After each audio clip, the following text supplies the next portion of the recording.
Okay, clarifying the position of Christians in Iran, and it's true there are Christians and Jews in the Iranian parliament, but to say that Christians at least are tolerated is not quite the whole story.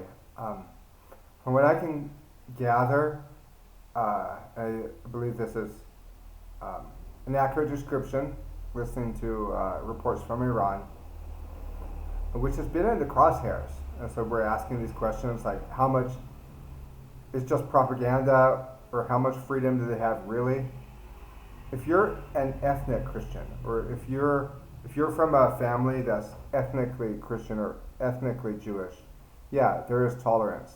But if you're a Muslim and you convert to Christianity, there are apostasy laws, and they close down churches and they torture Christians that have converted to find out where the other ones are gathering.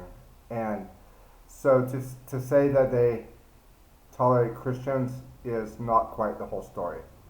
Um, I had a I knew somebody who told me in California that she had um, known a woman from a Muslim family in California that had converted to Christianity.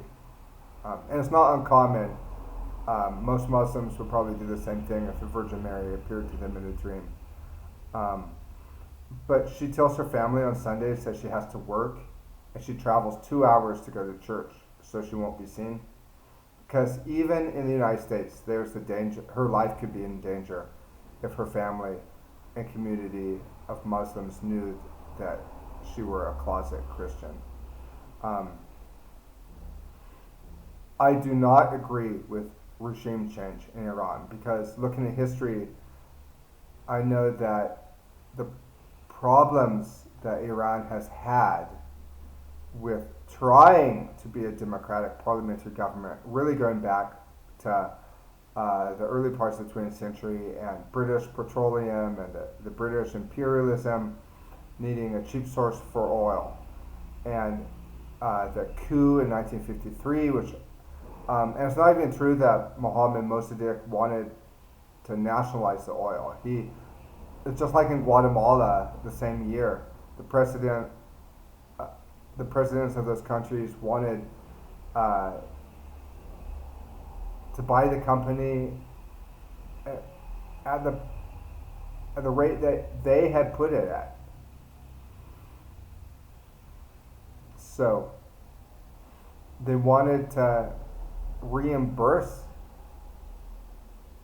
the oil companies.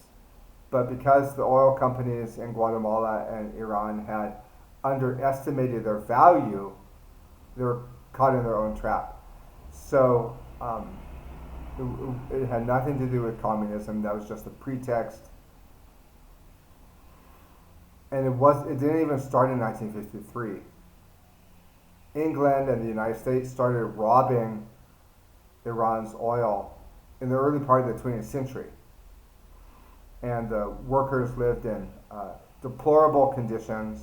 And, the United States has nationalized some of their industry.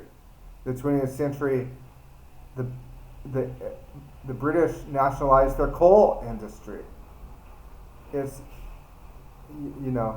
and we in the United States and Europe and England, the people defend their rights to participate in civic and public interest organizations and to be part of the political process. But that right was denied the Iranian people, just like it was denied the Guatemalan people. And the coups that happened, they were sold to the American public, and they're still sold in a Cold War context. But it has nothing to do with that. It's highway robbery. So I feel sorry that I don't agree with the approach to religion that Muslims have. I'm socially liberal. I think that if you're over 18, you ought to be able to choose your own religion. And I don't think there should be apostasy laws. But when you deny the political option, that's when countries become political basket cases. And when you prohibit politics, and in many cases, actually, during the 20th century, the United States has made politics and participating in politics a death sentence, then that's when fundamentalism arises. And the Middle Eastern countries, they tried everything. They tried socialism, they tried nationalism. The only thing that's left for them is fundamentalism. I think that it should be allowed to play out, and it will play out. And just like, look at Cuba. Would Cuba have changed a long time ago, become more of a market economy, if instead of going in there with bombs and embargoes and sanctions and threats and terrorism, the United States had gone in there with gifts and with trying to be friendly and leading by example, showing the free market by example? Cuba would have been converted a long time ago. So there's different approaches but it's not about liberal values. It's not about democratizing the world. It's about control, and it's always been about control.